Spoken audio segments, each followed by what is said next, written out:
동화나 소설 같은 이야기에 대해서 사람들에게 믿음을 요구한다면 참 제정신이 아니다, 어리석다라고 말할 것입니다. 허무한 이야기를 사실처럼 주장하면서 이걸 믿으라고 말한다면 정신 이상자로 취급할 것입니다. 그래서 진실 혹은 사실로 인정받기 위해서는 그에 상응한 증거라는 것이 필요합니다. 이 증거가 반드시 있어야 그게 사실이다, 진실이다 라고 인정을 합니다. 우리가 믿는 이 믿음은 사실에 근거해야 하고 그 사실은 반드시 증거를 기반으로 해야 합니다. 지금 우리의 믿음은 그래서 사실에 근거하고 있습니다. 거짓된 것을 믿는 거 아니라는 말입니다. 우리의 믿음의 근거가 된 모든 근거는 다 확실하고 의심의 여지가 조금도 없는 완벽한 진리입니다. 여러분도 그리 믿으십니까? 하지만 세상에는 거짓들이 참 많아요. 진짜처럼 보이는 짝퉁들이 너무 많아요. 분별력이 부족하면 그러한 것들이 진품처럼 혹은 사실처럼 받아들여지는 그런 실수를 하게 됩니다. 잘못된 정보를 사실로 믿을 때 오히려 진품을 짝퉁으로 취급해버리는 그런 오류에 빠지게 됩니다. 진리, 진실, 진품이라고 말할 수 있는 이 복음, 우리가 가지고 있는 이 복음, 하나님의 말씀. 그런데 이 복음을 왜곡시키고 변질시키고 짝퉁인 복음을 믿게 만드는 이들이 있지요. 그들을 우리는 가르쳐 이단이라 그렇게 말을 합니다. 기독교 역사에서 이단은 항상 존재했습니다. 늘 나타났습니다. 하지만 그 모든 이단들이라고 지목되어진 것들의 공통점이 있습니다. 그 공통점이 뭔지 아십니까? 한때 엄청난 세력을 얻고 승승장구하다가 시간이 지나고 나면 그들의 실체가 드러납니다. 그리고 어느 한순간에 사그라져 버려요. 그 세력이 다 잃어버리고 사그라지고 역사 속에서 심지어는 완전히 없어져 버립니다. 이유가 뭘까요? 거짓이기 때문입니다.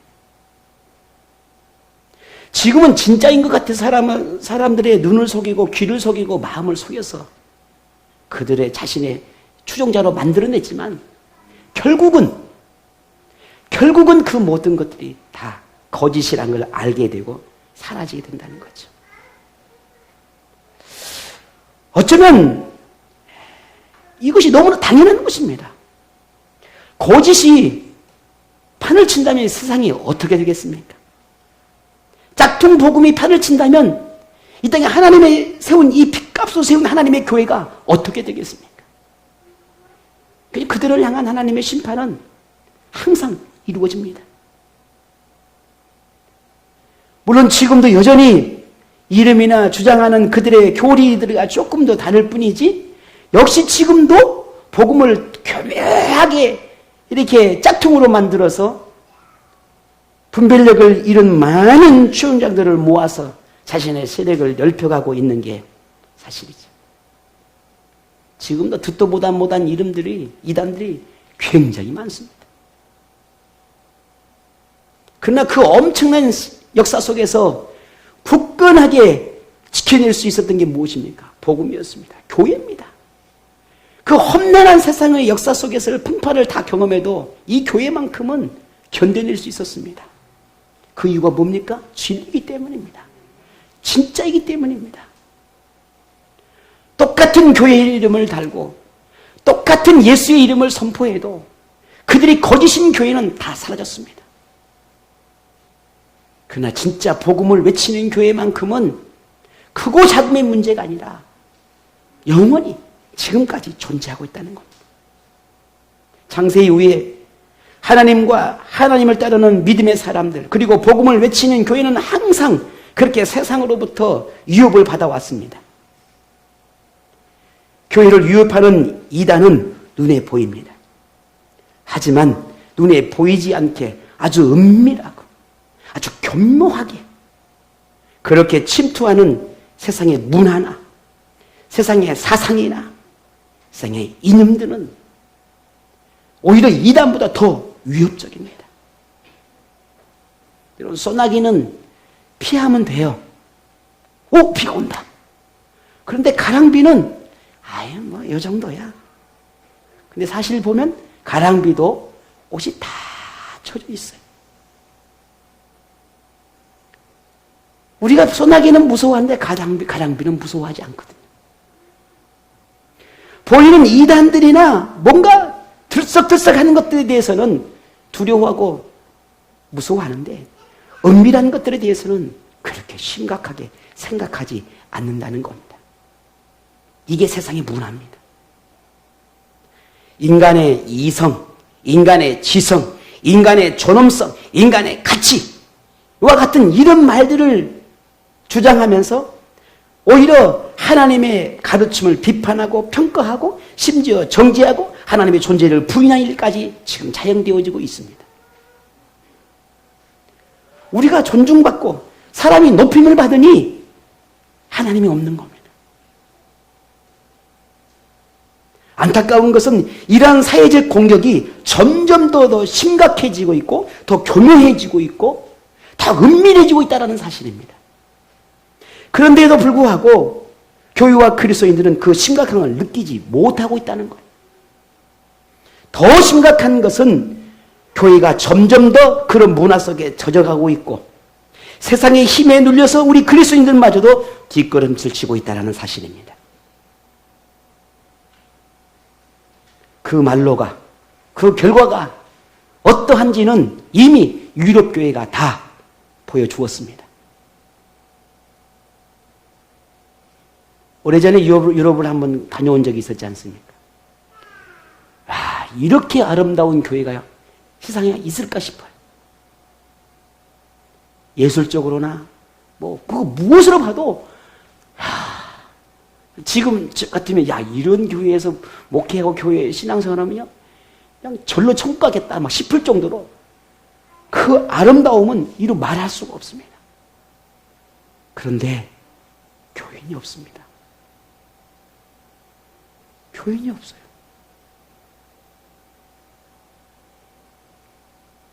우리 한국이 점점 그 모습을 닮아가고 있다는 거 여러분 알고 계십니까?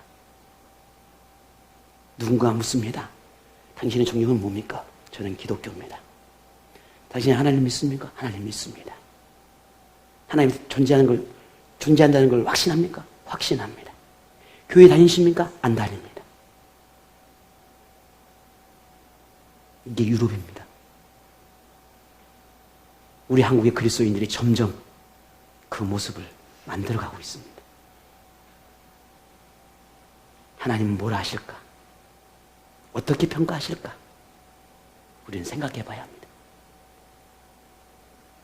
교회는 점점 더 문을 닫고 사라져가고 있습니다. 이제 교회가 윤락가로 전락하고 그냥 세상의 사회로 환원되어 버리는 그런 교회들이 유럽의 교회입니다. 그런데 이런 세상의 세력을 일으키고 있는 보이지 않는 영적 존재가 있다라고 하는 사실들을 우리 그리스도인들이 얼마나 느끼고 알고 있는가라는 것. 눈을 뜨시고 저를 보시죠.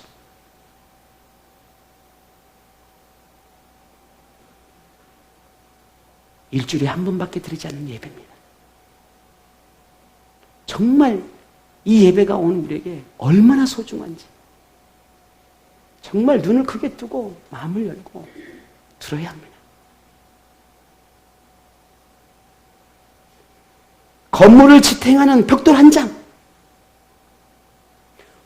볼트 하나, 그냥 약간의 금가 있는 거 하나, 그거 처음에는 아무렇지 않게 생각합니다. 뭐 그렇게 중요하지 않아요.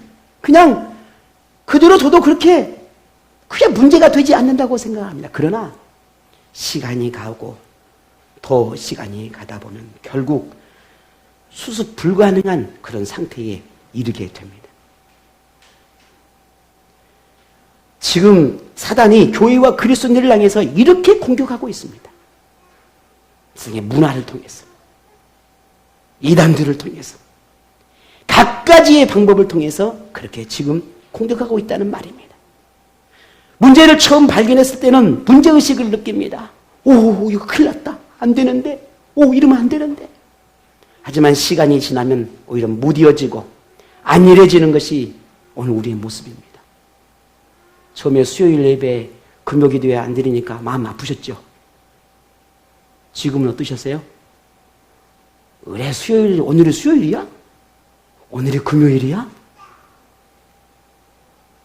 여러분, 우리가 그렇지 않습니까? 어머, 벌써 오늘 수요일 돼버렸어? 그나마도 여러분 좀 기억해 주십사 하는 바람에 제가 금요일, 수요일 날은 우리 기도합시다. 금요일 날은 함께 기도합시다. 예, 목사라도 그렇게 여러분 있지 않게 해드려야죠. 기도합시다. 처음에는 안타까웠지만 시간이 흐르니 무뎌졌습니다. 점점 의식이 사라져갑니다.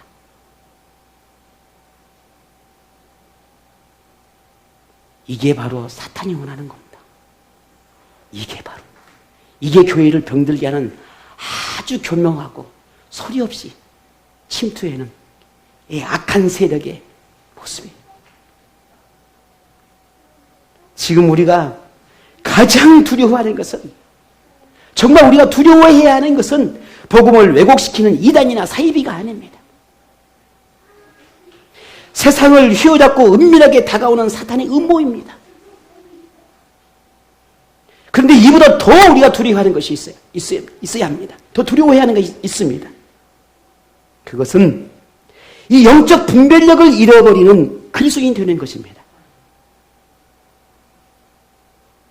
세상 문화에 감염되어 버리는 그런 영혼을 가졌음에도 불구하고 더 이상 고통을 느낄 수 없는 이 무감각해지는 영혼이 되어지는, 이런 무감각한 그리스도인이 되어지는 것입니다. 정말 우리가 두려워하는 것은 하나님을 두려워하지 않는 믿음을 갖는 것입니다. 우리가 두려워해야 하는 것은 하나님의 나라를 꿈꾸지 않는 신앙생활을 하는 것입니다. 우리가 두려워해야 하는 것은 구원에 감격이 없는 예배를 가진 그리스도인이 되는 것입니다. 이게 두려워해야 합니다. 지금 코로나19 사태로 세상이 들썩이죠. 감염에 대한 두려움과 공포가 세계를 휩쓸고 있습니다. 그 이유는 하나입니다. 뭐예요? 그 이유가 뭐죠? 왜 이렇게 무섭고 왜 이렇게 두려워하죠? 아, 몰라요? 아, 여러분 두려워하지 않구나. 그러신 거죠? 치료제가 없어, 아직. 아직 치료제가 없기 때문이에요. 여러분 감기, 독감 두려워하신 분 없어요? 가서 똥꼬 들이내서 하나 맞.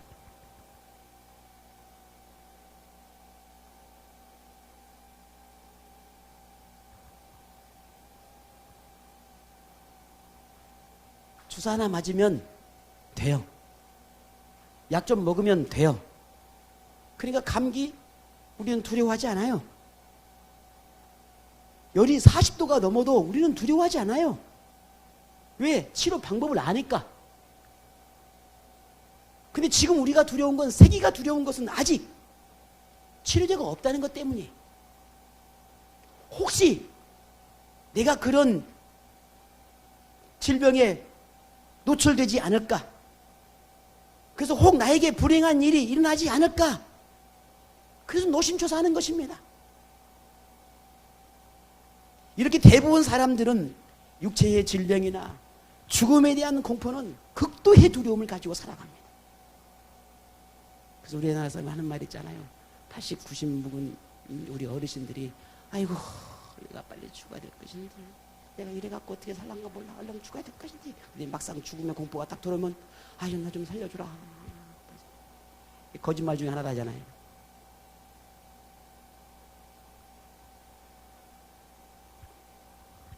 자, 우리는 정말 육체의 죽음과 질병과 갖가지의 우리가 세상에 살아가는 이 고통에 대한 두려움은 크게 달합니다.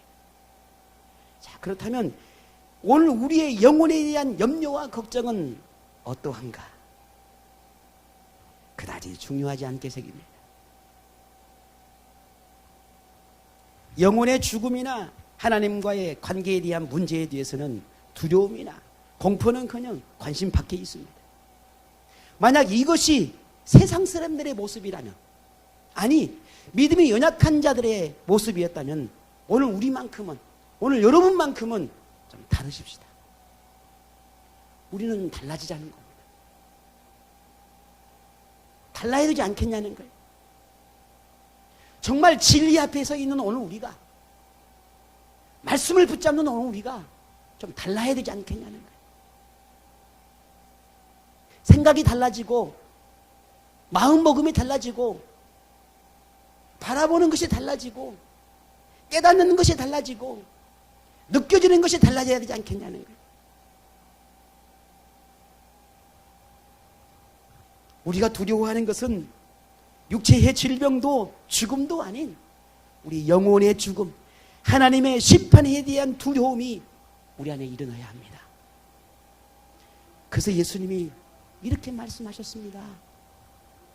마태복음 10장 28절에 몸은 죽여도 영혼은 능히 죽이지 못하는 자들을 두려워하지 말고 오직 몸과 영혼을 능히 지옥에 멸하실 수 있는 일을 두려워하라.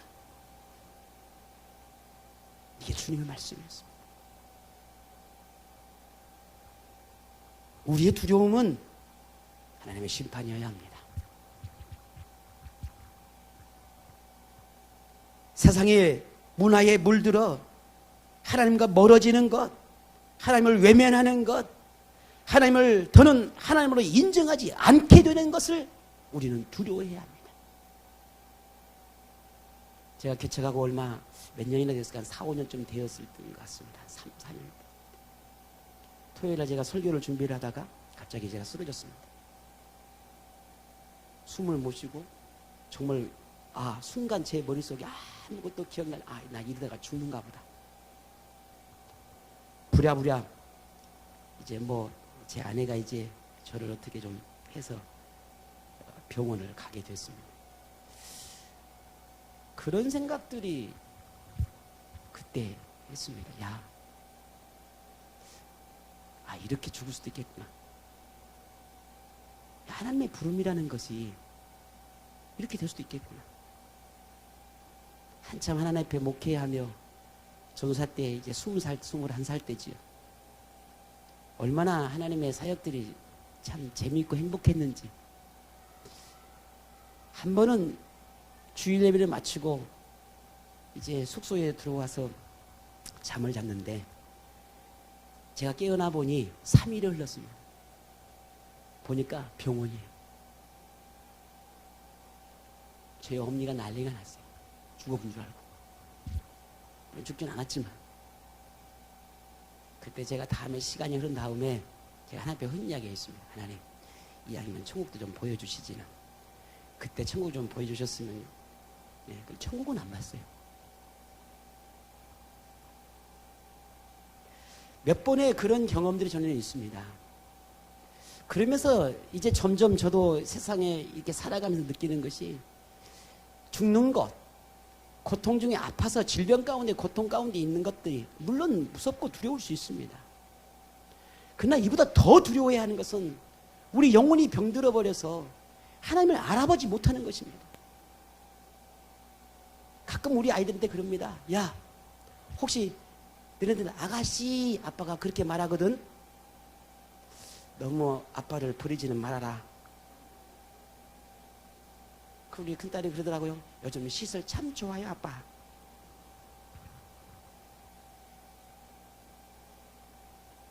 그래, 이왕이면 시설 좋은 데로 보내줘라. 아가씨 근다고 또 저기 길바닥에 버리지 말고.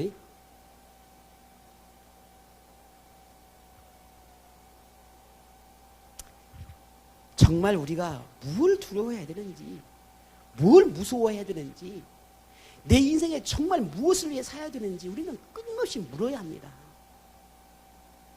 그래서 우리가 삶을 살아감에 있어서 정말 우리의 인생의 목표가 분명히 하고 내가 바라보는 그 목적점이 분명하게 가야 하는 거예요.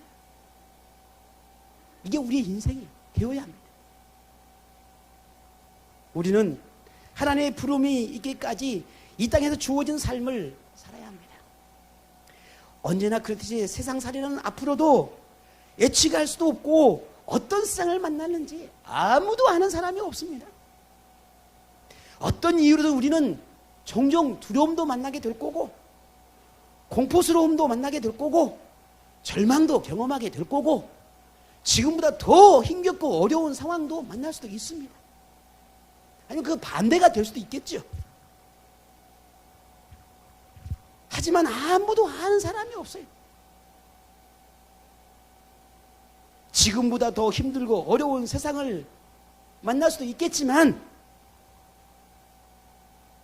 그러나 오늘 우리는 어떤 세상이 우리에게 다가온들 그게 무엇이든 오늘 우리에게는 좀 다르자는 겁니다. 우리는 세상 사람들과 그게 무엇입니까? 내가 두려워하고 내가 무서워하고 내가 염려하고 걱정해야 될 것이 무엇인지를 분명히 알자는 겁니다. 지금도 원인 불명의 질병과 각종 바이러스로 인해서 두려움에 있습니다. 하지만 이것은 지금의 문제만은 아닙니다. 공경연합의 수많은 과학자들은 앞으로 더 심해질 것이다. 이미 이렇게 이야기하고 있습니다. 이런 세상에서 어디에 마음을 두고 어떻게 희망을 찾고 위로를 얻으며 살아갈 수 있겠습니까? 오직 말씀, 오직 믿음, 오직 하나님의 은혜를 바라고 기대하고 그렇게 하나님 곁에 머무는 것입니다. 이것이 우리가 세상 사람들과 다른 삶의 이유입니다. 십자가에 죽으시고 부활하신 예수님을 구주로 믿고 고백하는 신앙으로 살아갈 때 내일을 꿈꿀 수 있게 되는 것입니다. 지금 현재의 힘들고 어려운 삶을 이겨낼 수 있습니다. 오늘 부활주일입니다. 예수님의 부활을 믿는다라고 하는 것은 참 대단한 믿음인 것입니다. 오늘 여러분은 정말 대단한, 이건 제정신으로 믿을 수 있는 것은 아니에요. 하나님의 마음이 아니면, 하나님이 주신 정신이 아니면 이건 부활을 믿는다는 건 기적입니다. 왜 죽은 사람이 어떻게 살아납니까? 불가능하죠. 이걸 믿고 있는 거예요, 여러분. 대단한 거예요. 대단하셔요, 집사님. 별거 아니라고요? 그렇게 당연한 걸 그렇게 말씀하냐고요?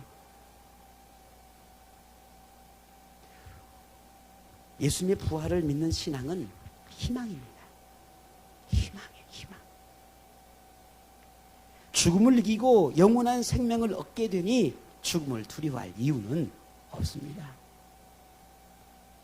전 아이는 많지는 않지만 가끔 우리 아이들이나 우리 제 아내에게 그런 말을 합니다. 나는 죽는 거 두렵지 않다. 왜? 나야 어차피 하나님이 가는 거니까. 지금 죽으나 10년 후에 100년 뒤에 죽으나 나의 가는 곳은 딱 하나밖에 없어요. 어디예요? 하나님 나라거든요. 제가 종종 그런 이야기를 했지 않습니까? 우리 고인의 할머니가 항상 기도하는 게 뭐였냐면 이거예요. 하나님, 내가 딱 잠자는 것처럼 나를 데려가 주시오. 이게 평생 기도였거든요. 아예 복시가 그러면서 항상 그 말씀을 저한테 하셨어요. 근데 정말 그래서 하셨어요.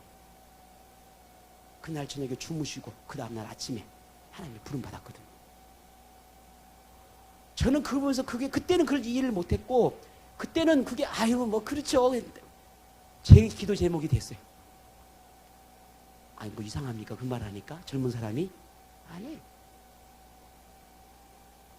정말 멋지게 살다가 멋지게 하나님 믿다가 멋지게 하나님 영광 돌리다가 한순간에 그렇게 하나님 부름 앞에 아멘 하고 가는 것입니다. 이것은 누구도 부인할 수 없고 거부할 수 없는 하나님의 정한 법칙이에요. 이걸 아니라고 말할 수 있는 사람은 아무도 없습니다. 그래서 부활을 믿는 것은 희망이에요. 두려움이 아닙니다. 죽음을 이기고 영원한 생명을 주신 예수님을 믿으니 우리는 두려워할 필요가 없습니다. 부활을 믿는 신앙은 죽음의 어둠을 무너뜨리는 신앙입니다. 질병과 죽음의 공포로부터 위로와 용기를 얻는 신앙입니다. 부활을 믿는 신앙은 삶의 이유를 하늘에 두는 신앙입니다. 오늘 부활주의를 만나는 오늘 저와 여러분에게 이 부활의 신앙이 회복되기를 바랍니다. 영원한 하나님의 나라를 꿈꾸는 그런 신앙으로 변화해 가기를 바랍니다. 부활은 세상 유일한 진리, 전무후무한 진리입니다. 오직 하나님만이 행하실 수 있는 능력의 증거입니다. 예수님의 부활은 성경 곳곳에서 하나님께서 계시하셨죠. 그리고 그 말씀을 대로 성취하셨습니다. 고린도서 15장 3절에 성경대로라는 말씀이 나와요. 성경대로 그리스도께서 우리 죄를 위하여 죽으시고 장사된 바 되었다가 성경대로 사흘 만에 다시 살아나셨다라고 증언합니다. 예수님의 부활의 영광은 예수님에게만 임하는 것이 아니라 부활을 믿는 모든 사람이 임한다는 것이 성경의 진리입니다.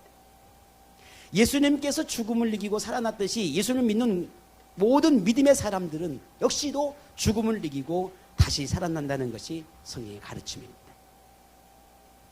같은 고린도서 15장 16절에 만일 죽은 자가 다시 살아나는 일이 없으면 그리스도 다시 살아나는 일이 없었을 터이다 라고 말합니다.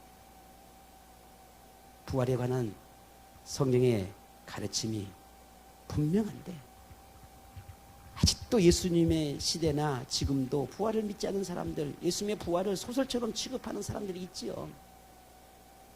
여러분도 그러십니까? 아니죠.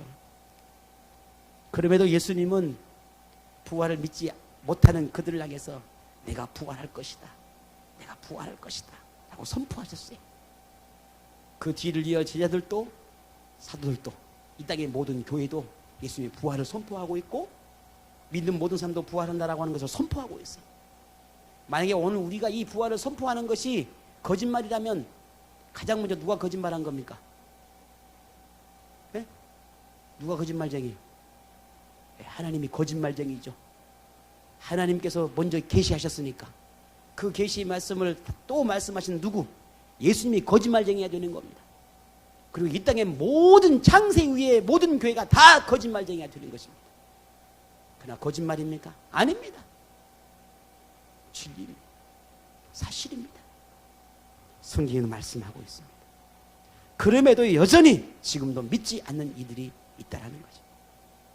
하지만 오늘 우리는 이 부활의 신앙을 회복해야 합니다. 부활을 증언해야 합니다. 왜냐하면 부활은 복음의 핵심, 성경의 핵심, 믿음의 핵심입니다. 예수님의 부활도, 예수님의 부활을 믿는 그리스도인도 그 부활한다라고 하는 이 사실이 진리이기 때문에 우리는 또 말하고 또 말해야 합니다. 그런데 이 놀라운 부활의 진리를 부인하고 왜곡하고 거부하는 사람들로 인해서 복음이 자꾸만 유혹받고 있습니다. 하나님을 믿는다라고, 교회를 다닌다라고 말하는 사람들도 부활을 믿지 못하는 사람들이 있다라는 사실이, 예수의 부활을 믿는데 내가 부활한다는 사실에 대해서는 믿지 못하는 사람이 있다라는 사실입니다. 그들이 구원을 얻을 수 있겠습니까? 아닙니다. 우리 그리스도인마저 부활신앙에서 점점 더 멀어지고 그저 종교적인 종교인으로 전락해버리는 그런 많은 사람들이 지금도 있다는 겁니다. 이 세상의 즐거움에 눈이 멀어버리고 세상의 향락의 마음을 빼앗겨버렸습니다. 보함직도 하고 먹음직도 하고 탐스럽게 보일만 하게 하는 그런 사단의 유혹에 넘어갔던 아담과 하와처럼 말이죠. 이 땅의 이 시대에 모든 그리스도인들이, 많은 그리스도인들이 그렇게 하나님의 말씀을 잊어버리고 세상에 조금씩 삼식되어 가고 있습니다. 말씀을 들어도 들리지 않고 귀를 닫고 눈을 감고 그렇게 마음을 닫아버리는, 생명의 말씀 앞에 가슴을 치고 통곡하고 말씀이라도 조금이라도 듣고 싶어 갈망하고 열망하는 이 마음이 점점 더 사라져가고 있다는 사실입니다. 좀 더 자자, 좀 더 눕자, 좀 더 편안한 삶을 추구하는 시대가 되어지고 있습니다. 이 시대는 도대체 왜 부활의 신앙을 잊어버렸을까? 지식의 말씀은 있으나 말씀에 대한 믿음이 부족하기 때문입니다. 선포되는 말씀은 있지만 마음에 심는 말씀이 없기 때문입니다. 인간의 귀와 마음에 즐겁게 하는 가르침은 있지만 하나님을 기쁘게 하는 가르침이 없기 때문입니다. 얕은 지식의 말씀일 뿐 그 말씀 속에서 역사하신 그 하나님을 내 삶 속에서 만나지 못하기 때문입니다. 이러한 현실을 바라보면서 참 놀랍게도 오늘 다윗은 우리에게 이 생을 살아가는 삶의 지혜를 줍니다. 다윗이 얻게 된 이 삶의 지혜의 근원이 말씀을 붙잡는 것이었습니다. 하나님의 약속의 말씀, 그 말씀을 붙잡는 것이었어요. 지금 우리가 하나님께서 이 다윗을 통해서 말씀하시는 이 음성을 들을 수 있어야 합니다. 자, 눈을 크게 뜨고 말씀을 들을 준비가 되셨습니까? 아니, 이미 말씀하셨을 거예요, 하나님이 여러분에게. 다윗의 선포는 이 시대가 마음을 열어 담아야 하는 생명의 말씀입니다. 특히 회색지대를 살아가고 있는 현대 그리스도인들, 그들이 치우치지 아니하고 분명하고 확고한 믿음의 삶을 살기 위해서는 반드시 말씀이 필요합니다. 이것도 아니고 저것도 아니고 회색지대에 살아가는 사람, 분명하지도 않고 긴가민가하는 시대를 살아가는 믿음의 삶을 살아가는 사람들, 저는 오늘 이들을 가리켜서 회색지대에 사는 사람이라고 말합니다. 양다리를 걸치고 살아가는 사람들. 분명 오늘 저와 여러분에게 말씀이 필요합니다. 다윗은 이렇게 말합니다. 여호와의 율법, 여호와의 증거, 여호와의 교훈, 여호와의 계명 등과 같은 하나님의 말씀들을 다양하게 증언하고 표현하고 있습니다. 이것은 하나님의 말씀을 붙잡는 이들에게 하나님께서 어떻게 축복하였는지에 대해서 다양하게 말하고 싶고 교훈하고 싶어서 이런 말씀들을 묘사하고 있습니다. 먼저 7절에 보니 여호와의 말씀은 완전하여 영혼을 소동시키며 여호와의 증거는 확실하여 우둔한 자를 지혜롭게 한다라고 했습니다. 하나님의 말씀은 능력이 있습니다. 믿으십니까? 죽은 영혼을 되살리고 우둔한 자를 지혜롭게 한다 하셨습니다. 하나님의 말씀은 생명 유지장치와 같습니다. 최근에 여러분 드라마 아시죠? 의사 드라마 뭐였어요? 몰라. 이름이 그다지. 예? 예? 몰라요. 끝났어요. 총리됐어요. 진직 끝나고. 김사부. 예. 그래, 사부님. 거기 보면 그 원장이 하나를 그렇게 뭐죠? 그 생명 유지 장치를 내가 뭐 이게 하게 되면 그걸 하지 말아라. 이렇게 제가 그 의사가 아니니까 잘 몰라요. 이렇게 한 거, 예, 이렇게 한 거, 이거 하지 말아라. 그랬단 말이에요. 그냥 꼭꼭 해가지고 그렇게 생명을 유지하고 싶지 않다라는 말이잖아요. 그게 이제 현대인들에게 많이 그걸 좀 이렇게 서명을 한대요. 그래가지고 그런 상태가 되어지면은 이제 안 한다고 안 하는 거에 따라서 뭐 그렇게 의사에 따라서 안 한다고 합니다. 저는 굉장히 동의했습니다. 나도 그래라. 제 아내가 절대 그러지 못하겠답니다. 예, 어떻게 그럴 수 있냐. 예, 그래서 살짝 고맙긴 하더라고요. 예.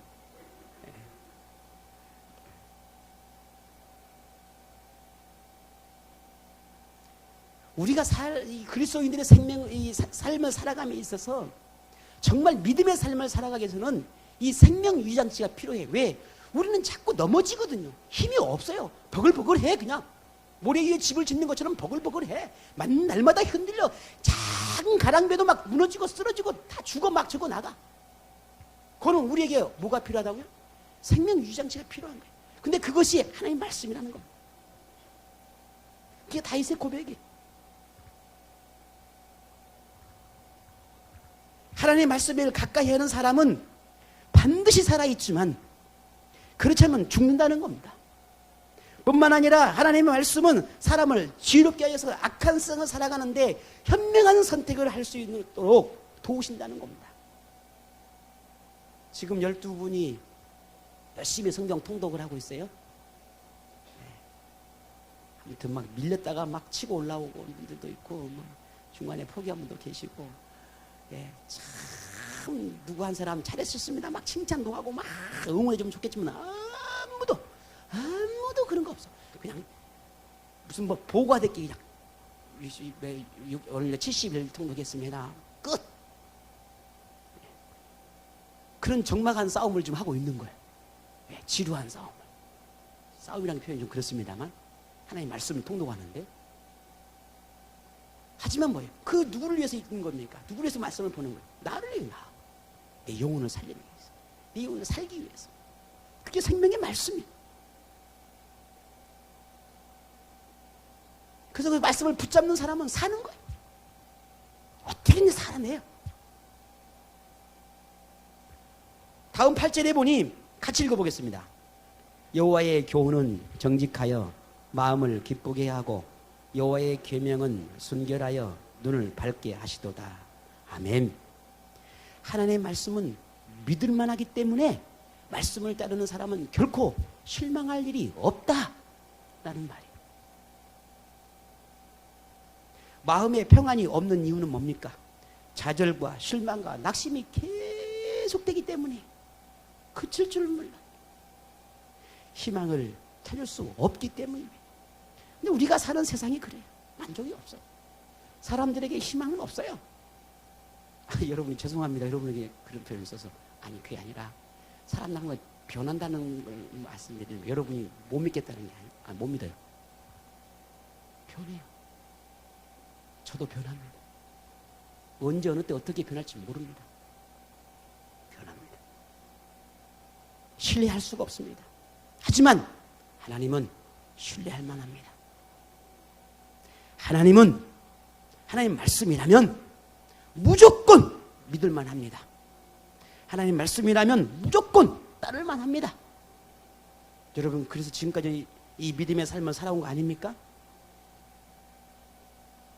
뿐만 아니라 하나님의 말씀은 깨끗하기 때문에 말씀을 붙잡는 사람은 옳고 그릇됨을 분별할 수 있게 된다는 말입니다. 하나님의 말씀은 세상에 아무리 어둡고 그 길이 험하다 할지라도 어디로 향해야 되는지, 어디로 가야 되는지를 정확하게 방향을 제시해 준다는 겁니다.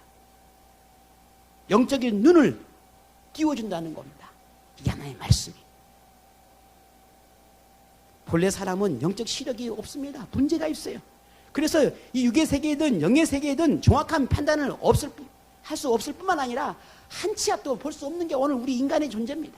그런데 하나님의 말씀을 따르게 되면, 그 하나님을 붙잡게 되어지면 그 말씀이 우리 인생의 안내자가 되어준다는 겁니다. 그러니 그 말씀을 붙잡으면 분별력도 생기고 그 말씀을 붙잡으면 인생의 방향도 찾게 된다는 겁니다. 여러분은 말씀을 붙잡는 삶의 유익이 어떤 것인지 경험해 보셨습니까? 설교 말씀을 통해서 듣고 묵상하고 성경 통독을 하고 그 말씀을 가까이 할 때 여러분의 삶의 유익이 어떻게 임했는지 여러분 경험해 보셨습니까? 말씀 속에 역사하시는 그 하나님, 성경 속에 가둬두는 그 하나님이 아니라 내 삶에서 살아계시는 하나님으로 경험해 보셨습니까? 지금 이 시대는 말씀이 없는 것이 아니라 말씀을 듣는 귀가 없습니다. 말씀을 새기는 마음이 없습니다. 말씀을 순종하는 결단력이 없습니다. 말씀을 붙드는 열정이 없습니다. 말씀을 믿는 믿음이 없습니다.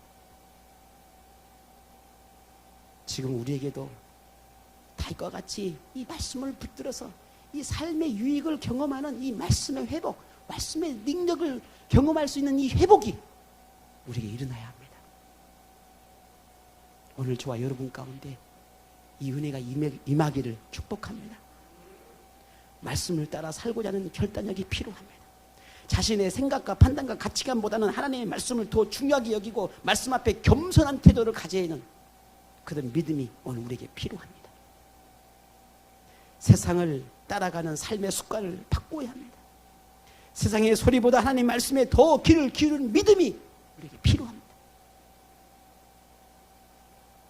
우리의 믿음은 오직 말씀에 근거한 것입니다.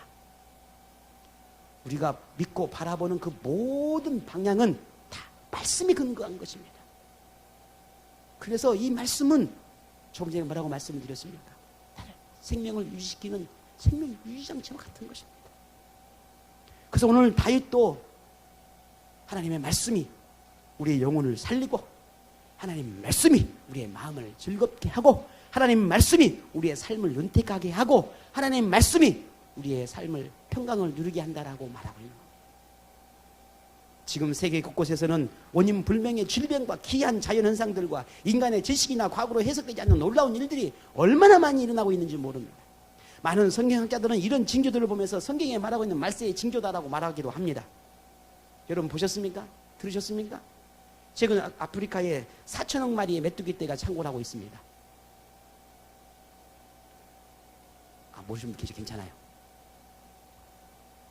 근데 희한하지 않습니까? 십계명이란다. 출애굽기 10가지 재앙 가운데 뭐가 나와요? 거시기가 나오죠. 거시기가. 메뚜기 재앙이 나옵니다. 메뚜기 재앙이 나와요. 손을 못 쓰고 있습니다. 근데 이번이 처음이 아닙니다. 많은 과학자들은 기후변화라고 말을 합니다. 그것이 전부일까요? 그게 전부일까요? 아프리카에서 창궐했던 메뚜기가 이제는 중국에까지도 영향을 주고 있습니다. 만약에 그것이 우리 한국에까지 영향을 준다면 어떻게 될까요? 아니 전 세계로 날아간다면 어떻게 될까요? 이게 단순히 기후변화라고 생각하십니까? 하나님의 말씀은 완전합니다. 하나님의 말씀은 확실합니다. 하나님의 말씀은 정직합니다. 하나님의 말씀은 순결합니다. 그래서 성경의 모든 말씀은 이미 이루어졌고 지금도 이루어지고 있고 장래에 대한 모든 계시도 반드시 이루어질 것입니다. 하나님의 말씀이 사실이라는 가장 확실한 증거는 예수님이 부활한 사실입니다. 하나님께서 말씀하신 대로 예수님이 죽으시고 3일에 부활하시고 승천하셨습니다. 그렇다면 하나님께서 못하실 일이 뭐 있겠습니까? 이제 우리에게 희망은 오직 부활하셔서 승천하시고 다시 오실 재림하실 예수님을 구주로 믿고 그 가르침을 따라 살아가는 것입니다. 불투명한 미래를 바라보며 사는 우리에게 지금 필요한 것은 이 생명의 말씀입니다. 하나님의 말씀 앞에서 삶의 지혜를 얻어야 하고 참된 인생을 사는 비결을 배워야 합니다. 우리가 믿음의 경주를 완주하기 위해서는 반드시 붙잡아야 할 것이 있습니다. 말씀입니다. 그 말씀의 안에서 살지 않으면 우리는 이 경주를 끝까지 갈 수 없습니다. 하나님의 말씀은 생명입니다. 하나님의 말씀은 지혜입니다. 하나님의 말씀은 우리의 삶의 기쁨입니다. 하나님의 말씀은 과거이기도 하고 현재이기도 하고 미래이기도 합니다. 하나님의 말씀대로 예수님을 죽음에서 일으키셨듯이 우리를 영원한 죽음에서 벗어나게 하셔서 영원한 생명을 주셨습니다. 그러므로 하나님의 말씀에 대해 분명하고 확고한 믿음을 가지시기를 바랍니다. 성경과 설교를 통해서 선포되어지는 말씀을 살아계신 하나님의 음성으로 듣는 영적인 그리스도인 되시기를 바랍니다. 모든 순간을 만날 때 순간순간 어떤 상황을 만나든지 하나님의 말씀을 붙들고 용기도 힘도 위로도 얻으시기를 바랍니다. 하나님의 말씀은 무엇과 같다고요? 생명유지 장치와 같다고 말씀을 드렸습니다. 그러니 오늘 살기 위해서 여러분 뭘 붙잡으셔야 되겠습니까? 말씀을 붙잡으셔야 합니다. 주님 오실 때까지 믿음을 지키고 그 믿음을 지키기 위해서 하나님의 말씀을 붙잡는 오늘 여러분 모두에게 성경에서 약속한 하나님의 모든 축복이 다 여러분 모두에게 임하기를 축복합니다.